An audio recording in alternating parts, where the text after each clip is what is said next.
नमस्कार, मैं हूं अंकुर। आप देख रहे हैं सत्य न्यूज़। एक नजर डालते हैं अब तक की सुर्खियों पर। पहलवानों ने अपने मेडलों को गंगा में बहाने पर अभी रोक लगा दी है। ये तब किया गया है जब किसान नेता राकेश टिकैत ने उनको समझाकर उनसे मेडल ले लिए।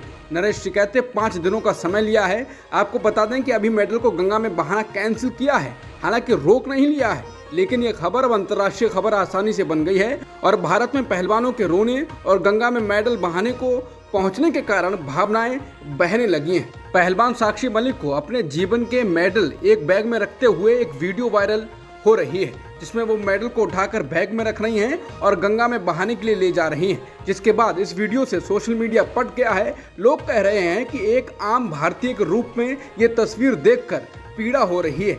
आपको भी हो रही होगी। ये मेडल, ये खिलाड़ी हमारी शान है। सरकार को इन खिलाड़ियों से तत्काल बात करनी चाहिए। इसके अलावा कुछ लोगों का कहना है कि अगर आप इस वीडियो से दुखी नहीं हो रहे हैं तो आप किसी पार्टी के भक्त हैं। लोगों के काफ़ी भावुक ट्वीट हैं। इसके अलावा कांग्रेस ने इसी वीडियो पर ट्वीट कर कहा है कि मोदी के अहंकार से बेटियां हार गई हैं। वहीं कांग्रेस नेता श्रीनिवास बीवी ने कहा है कि प्रधानमंत्री जी, क्या गुनाह है इन बेटियों का और क्या खास है आपके चहेते ब्रजभूषण में। ये मेडल खरीदे नहीं, परिश्रम के बल पर देश के लिए जीते गए हैं। देश का सिर पहले ही शर्म के मारे झुक चुका है, अब इन्हें गंगा में मत बहने दीजिए। दिल्ली के मुख्यमंत्री अरविंद केजरीवाल ने पहलवानों के गंगा में मेडल को बहाने को लेकर पीएम मोदी को निशाने पर लिया है। उन्होंने कहा है कि पूरा देश स्तब्ध है, पूरे देश की आंखों में आंसू हैं। अब तो प्रधानमंत्री जी को अपना अहंकार छोड़ देना चाहिए। कांग्रेस प्रवक्ता सुप्रिया श्रीनेत ने पहलवानों को लेकर कहा है कि गंगा के घाट पर अपने मेडल बहाने के लिए बैठी हिंदुस्तान की सबसे होनहार बेटियां आंखों में आंसू और टूटे सपने लिए वो इस देश की मृत आत्मा से कह रही हैं कि इस देश में हमारा कुछ नहीं बचा। एक मुर्दा समाज, सड़ा हुआ तंत्र और बेहया सरकार ने आज इस देश की लड़कियों के साथ वो गुनाह किया है जिसको इतिहास कभी माफ नहीं करेगा। आने वाला वक्त अपराध और पाप की इस सियाह कहानी के बारे में जरूर पूछेगा कि जब देश की बेटियों के ऊपर यह अत्याचार हो रहा था तब आपने क्या किया, क्या कहा, क्यों चुप रहे? क्योंकि जो आज चुप हैं वो जिंदा लाशें हैं। इस देश के लिए गौरव और मान जीतने वाली बेटियां जो बड़े बड़ों को चारों खानों चित कर देती हैं, वो प्रधानमंत्री की चुप्पी और अपराधी के संरक्षण के आगे हार गईं। सरकार की असंवेदनशीलता ने उनका हौसला तोड़ दिया, न्याय की उनकी आशा को धराशायी कर दिया। तो अब इन बेटियों ने ये निर्णय लिया है कि वो अपना मेडल गंगा में बहा देंगी, वही गंगा में जो हर पुण्य और पाप को अपने में समा लेती है। पुण्य इन बेटियों का, पाप बलात्कारी का और अन्याय मोदी सरकार का। लेकिन अति सर्वत्र वर्जयते इतिहास और धर्म साक्षी है कि जब जब एक औरत को अपमानित किया जाएगा तब तब कीमत चुकानी पड़ी है। महाभारत में द्रौपदी को घसीटने की कीमत न सिर्फ आंख पर पट्टी बांधे हुए राजा ने बल्कि उस सदी ने चुकाई थी। आज भी महिला की अस्मिता का मुद्दा है, आज भी आरोपी को संरक्षण है, आज भी राजा ने आंखों पर पट्टी बांधी हुई है और आज भी बेटियों को सड़कों पर रौंदा गया है। किसान नेता राकेश टिकैत ने पहलवानों से अपील की है कि वो मेडल को गंगा में ना बहाएं। उन्होंने ट्वीट कर कहा है, ये मेडल देश और तिरंगे की शान है। हमारी सभी पहलवानों से अनुरोध है कि ऐसा कदम मत उठाओ। आपने अपने खेल से देश का सिर गर्व से ऊंचा किया है। हमारा राष्ट्रपति और प्रधानमंत्री जी से अनुरोध है कि मामले को संज्ञान में लेकर पहलवानों से जल्द बातचीत करें। इसके अलावा चौधरी नरेश टिकैत व अन्य खापों के प्रधान पहलवानों से मिलने के लिए हरिद्वार पहुँच रहे हैं। अरविंद केजरीवाल ने कहा है कि कांग्रेस कह रही है कि हम केजरीवाल को समर्थन नहीं करेंगे। उन्होंने कहा है कि ये मुद्दा केजरीवाल का नहीं है, ये मुद्दा देश के संविधान का है। ये कांग्रेस को तय करना है कि वो मोदी के साथ खड़ी है या देश की जनता के साथ है। उन्होंने इसके साथ ये भी कहा कि अगर ये राजस्थान सरकार के खिलाफ कोई ऑर्डिनेंस लाते हैं तो हम राजस्थान के साथ खड़े होंगे। उनको ये देखना है कि केंद्र सरकार जनता के हक को छीन रही है, ऐसे में सबको साथ आना चाहिए। आम आदमी पार्टी को आज केंद्र सरकार के दिल्ली राज्य अध्यादेश के खिलाफ बड़ी सफलता उस समय मिली जब मार्क्सवादी कम्युनिस्ट पार्टी यानी सीपीएम ने उसे समर्थन का ऐलान किया है।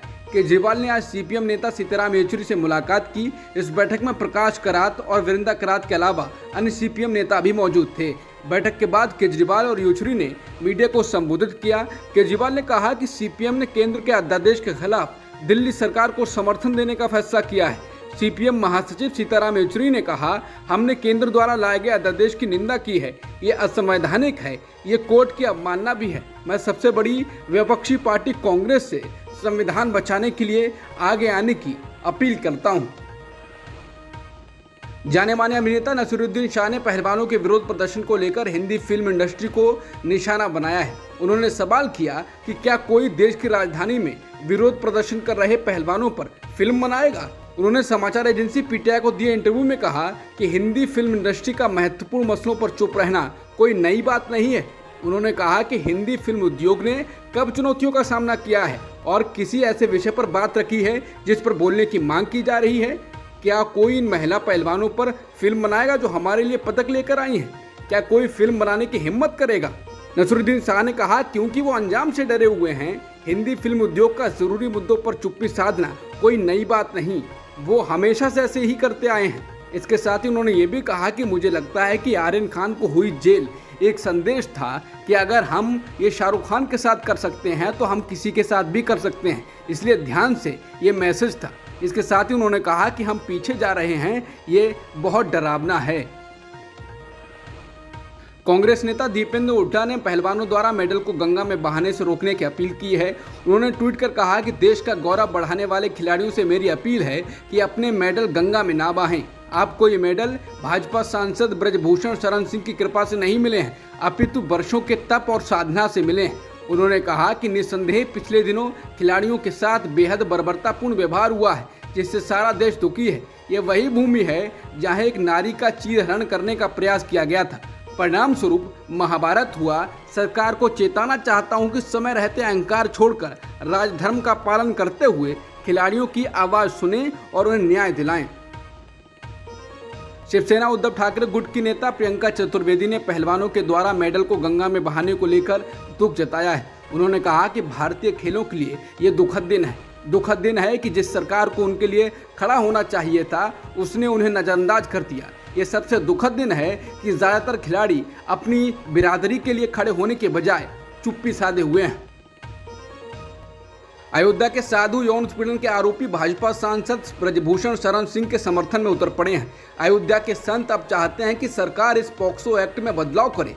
बता दें, पॉक्सो एक्ट बच्चों से होने वाले अपराधों के खिलाफ बनाया गया था। हिंदुस्तान टाइम्स के मुताबिक श्री राम जन्मभूमि तीर्थ क्षेत्र ट्रस्ट के अध्यक्ष महंत नृत्य गोपाल दास के उत्तराधिकारी महंत कमल नयन दास ने मीडिया कर्मियों से बातचीत करते हुए सोमवार को कहा कि ब्रजभूषण को परेशान किया जा रहा है। दास ने कहा कि पॉक्सो एक्ट का गलत इस्तेमाल कर बेकसूर लोगों को परेशान किया जा रहा है। उनके खिलाफ झूठे आरोप लगाए जा रहे हैं, खासकर महंतों और राजनेताओं के खिलाफ इसका इस्तेमाल हो रहा है। दास ने कहा कि ब्रजभूषण उस उत्पीड़न का जीता जागता उदाहरण है।